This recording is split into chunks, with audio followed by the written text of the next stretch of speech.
Deep in the forests of prehistoric Mongolia, you can find some of the strangest dinosaur families to have ever lived, the therizinosaurs. On the high ground, we find one of the smaller species, Erlikosaurus. Though at 4 meters long and 250 kilograms, she isn't exactly pocket-sized. Covered in feathers and reaching out with her long neck, she is a gentle browser. However, like the other members of her species, she is armed with long finger claws, mainly used to manipulate plants and branches, but potent weapons when needed. This female is busy round the clock, taking care of her young. Though they grow up quickly, they still require a lot of food. They do not have the height advantage of their mother, and so she has to keep moving to new areas once they have eaten all they can. The attentive mother can help, however, lowering branches or even small trees so her young can feed. But Erlikosaurus are quite picky, going for the softest and freshest leaves and fruits, even when they grow up. The young will stay with their mother till they are 3 years old, when they will be large enough to feed themselves. For now, they stay close to her. There are many dangers in the forest, some of which have already claimed several of her brood. They cannot run at high speeds, so they rely on their advanced sense of smell and hearing to detect threats before they can get spotted. The mother moves along the top of the hill, and rain begins to fall. She shakes herself, sending water in all directions from her coat of feathers. Then she freezes, eyes locked open, concentrating on something in the distance. She could smell a predator was approaching, one that was a threat to more than just her young. Carefully, she lowered herself to the ground, and her offspring did the same, having had to copy this behavior many times. But while they could blend into the forest undergrowth, their mother with her larger size could not, but she did the best she could. The rain continued to lightly fall, and now all the Erlikosaurus family could do was wait. The predator soon appeared through the trees, an Electrosaurus.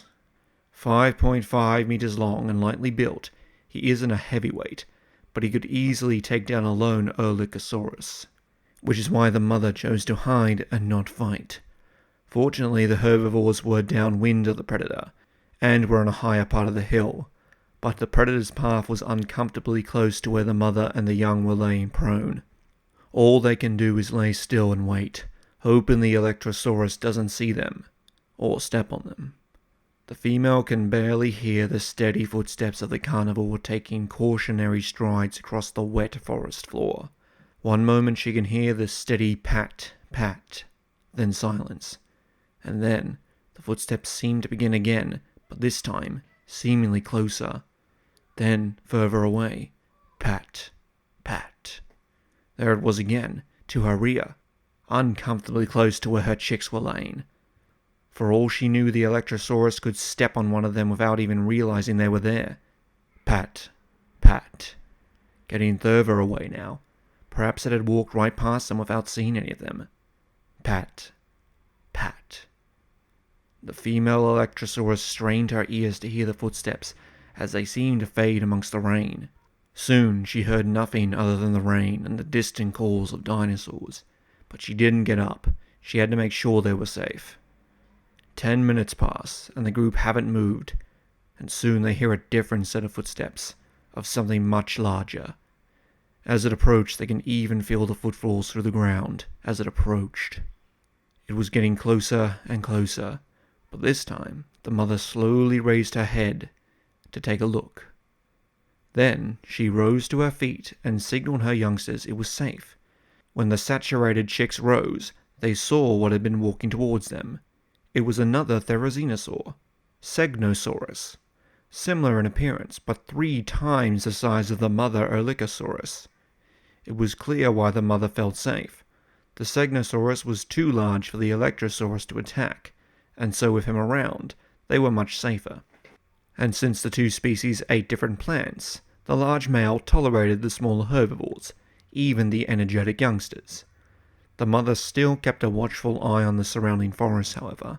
There were far worse predators out there, ones not even the Segnosaurus could stand up against. Hello everyone and welcome back. Today we will be breaking down one of the smallest therizinosaurs, Erlikosaurus. Erlikosaurus remains were first discovered in 1972 in Mongolia and was named after the Turkic Mongolian god of the dead, Erlik. It lived between 96 and 89 million years ago in the late Cretaceous. Though limited remains have been found, these are enough to identify Erlikosaurus as a therizinosaurid, and a small one at that. Though specifics are hard to calculate, scientists have estimated that Erlikosaurus grew to between 3.5 and 4.5 meters long, and weighed between 150 and 250 kilograms, with especially high estimates putting it at 500 kilograms. Erlikosaurus's remains include the most complete fossil skull of any therizinosaur ever found. The skull is 26 centimeters long, with a keratinous beak at the front and 24 teeth in the jaws. The brain case was very well preserved, and with CT scans, scientists were able to see what its brain looked like and how it developed. The scans show that Erlikosaurus had well-developed smell, hearing, and balance.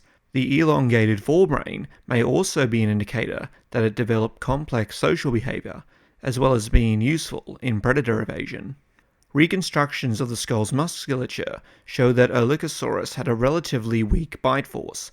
This, along with the lack of damage to the teeth, indicate that Erlikosaurus mainly used its beak in leaf stripping and plant cropping, and did little to no chewing of its food. The narrowness of the skull may mean that it was a selective feeder, going for thin branches and soft leaves.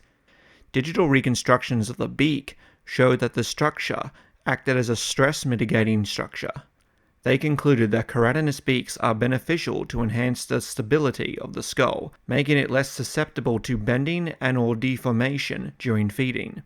A different study looked at how wide different dinosaurs could open their jaws, with predators like T-Rex and Allosaurus being able to open up to 90 degrees, while Erlikosaurus could only open 43 degrees. Like other therizinosaurs, Erlikosaurus had a long neck and a thick body with a wide belly to hold and digest the mass amount of plants that it ate. It had long arms with 4 fingers, each with a long claw. Though not as large as some of its relatives, these may have been effective weapons for when it had to defend itself. It walked on its hind legs, which had all 4 toes touching the ground to support its weight. This is the case with all therizinosaurs, but is unique in theropods as they have 3 toes touching the ground, with the 4th toe being a dew claw. Therizinosaurs are unique in being basically the only herbivorous theropods, but they did evolve from carnivores in their past, shown not only from the claws on their feet and hands, but also going back to the brain of Erlikosaurus. A strongly developed sense of smell, hearing, and balance is common in theropods, and it seems that Erlikosaurus and its relatives kept these traits but used them for predator evasion instead of hunting down prey. Though no evidence for feathers has been found for Erlikosaurus, 2 of its close relatives have been found to have them, so it's likely that Erlikosaurus also had them, though to what degree they covered the body is speculative. Erlikosaurus shared its environment with another therizinosaur, Segnosaurus. So how did they not compete with one another? The most obvious clue is the size difference between the 2 species, with Segnosaurus being twice the height and length of Erlikosaurus, and between 3 and 5 times as heavy. So Segnosaurus was able to access food that Erlikosaurus wouldn't have been able to reach. But more telling are their skulls and teeth, with Segnosaurus having a more robust skull and more serrations on its teeth. So while Erlikosaurus would crop off twigs and soft leaves, allowing most of the food processing to be done in the gut, Segnosaurus would go after tougher plants and would chew far more before swallowing. So despite living in the same area and being from the same family, these 2 species were able to live together and not compete with each other, developing subtle differences to tackle different foods, an excellent example of niche partitioning. So, Erlikosaurus. Good to cover another therizinosaur, as they are quite unique and strange creatures, even for dinosaurs. But what do you think of Erlikosaurus? What lesser-known dinosaur would you like me to do a breakdown on next? And until then, please like, share, subscribe, and thank you for watching.